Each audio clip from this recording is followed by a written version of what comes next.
काय झाडी, काय डोंगर, काय ती हाटील, एकदम ओके आहे. हे सगळे नगरसेवक गेले कुठे?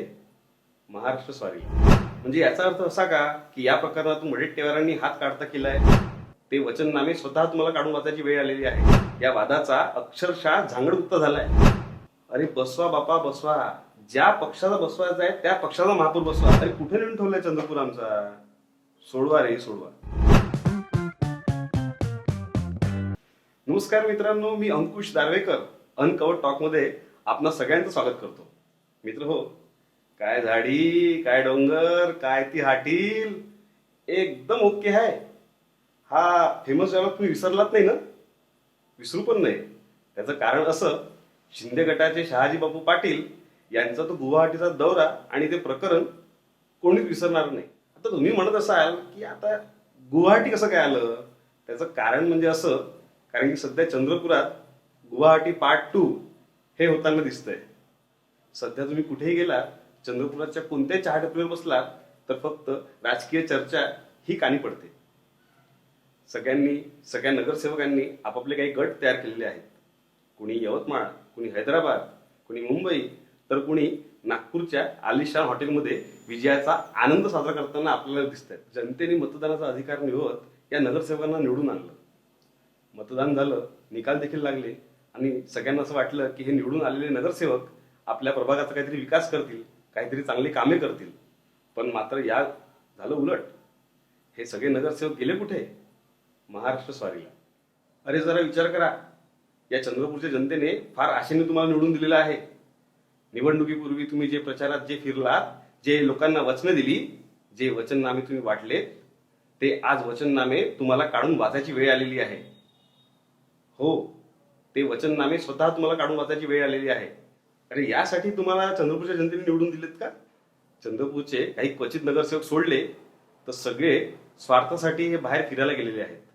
मित्रांनो, पूर्वीच्या व्हिडिओमध्ये आपण बोललो होतो की दोघांच्या वादात तिसऱ्याचा फायदा. पण आता आपण या मनीपेक्षाही पुढे गेलेलो आहोत. त्याचं कारण म्हणजे असं, त्याच्यासोबत वाद, त्याचा याच्यासोबत वाद, या वादाचा अक्षरशः झांगडगुप्ता झालाय. झांगडगुप्ता? हो, झांगडगुप्ता. झांगडगुप्ता म्हणजे आमच्या विदर्भातला फेमस शब्द आहे. म्हणजे गुंतागुंतीपेक्षा वरचा गुंता. मित्रांनो, मागील काही दिवसापासून मोठ्या मोठ्या नेत्यांनी केलेली राजकीय विधाने तुम्ही ऐकली असालच. मी ते तुम्हाला थोडक्यात सांगतोच. जसं की वडेट्टीवार म्हणाले की काँग्रेसचं जर महापौर बसवायचा असेल तर त्याचं संख्याबळ जमवायची जबाबदारी ही आता प्रतिभाताई धानोरकरांची. म्हणजे याचा अर्थ असा का की या प्रकरणातून वडेट्टीवारांनी हात काढता केलाय असं म्हणायला हरकत नाही. गटांचा जर विचार केला तर संदीप गिरेंनी आपला एक गट स्थापन केलेला आहे. त्यासोबतच पप्पू देशमुख यांनी 4 नगरसेवकांचा देखील आपला गट स्थापन केलेला आहे. बरं, कानावरती एक माहिती आणखी आलेली आहे की धानोरकरांनी त्यांचा स्वतःचा 13 नगरसेवकांचा सोबत एक गट तयार केलेला आहे. 2 दिवसापूर्वी संदीपजी गिरे हे आपले नगरसेवक घेऊन मुंबईला रवाना झाले. उद्धव ठाकरेंच्या भेटीदरम्यान त्यांनी सांगितलेलं आहे की चंद्रपुरातला महापौर हा 2.5 वर्ष आमचाच असेल. भाजप म्हणताय की महापौर आमच्या पक्षाचा बसेल, तर काँग्रेस म्हणताय की महापौर हा आमच्याच पक्षाचा बसेल.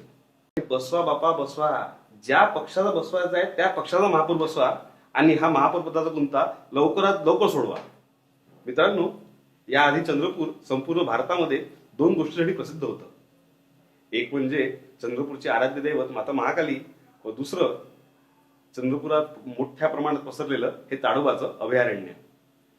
आता चंद्रपूर तिसऱ्या गोष्टीसाठी देखील प्रसिद्ध झालेलं आहे.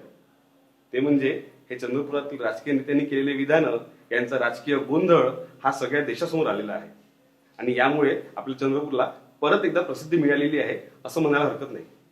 मित्रांनो, मला एका प्रश्नाचं उत्तर द्या. आवडेल तुम्हाला या आपल्या चंद्रपूरची अशी ओळख तयार व्हायला? मित्रांनो, यापूर्वी भाजप, काँग्रेस, शिवसेना, मनसे या एकमेकांच्या विरुद्ध लढायच्या. पण यावर्षी झालेल्या निवडणुकीमध्ये भाजपा वर्सेस भाजपा, काँग्रेस वर्सेस काँग्रेस. अरे काय चाललंय हे? अरे कुठे नेऊन ठेवलाय चंद्रपूर आमचा? सोडवा रे सोडवा. आता तरी हा महापौर पदाचा गुंता सोडवा. आणि हा तुमचा गुंता सुटला की मात्र या चंद्रपूरकडे थोडं लक्ष द्या. चंद्रासारखे झालेले चंद्रपूरचे रस्ते हे खड्डेमुक्त करा. पावसाळ्यात तुंबणाऱ्या नाल्या याचा विषय मार्गी लावा. आणि तसेच जर जमलंच तर चंद्रपूरचा बघा थोडासा विकास करता येईल तर. मित्रांनो, आम्ही आज जे व्यक्त झालो ते मला तर असं वाटते की चंद्रपूरकरांच्या प्रत्येकाच्या मनातलं आपण बोललो असेल. तुमच्या मनात काय आहे ते आम्हाला कमेंटमध्ये नक्की कळवा आणि सोबतच हा व्हिडिओ एवढा शेअर करा की चंद्रपुरातील निवडून आलेल्या प्रत्येक नगरसेवकांपर्यंत हा पोचला पाहिजे. पुन्हा भेटूया एक नवीन विषय घेऊन. तूर्तास नमस्कार.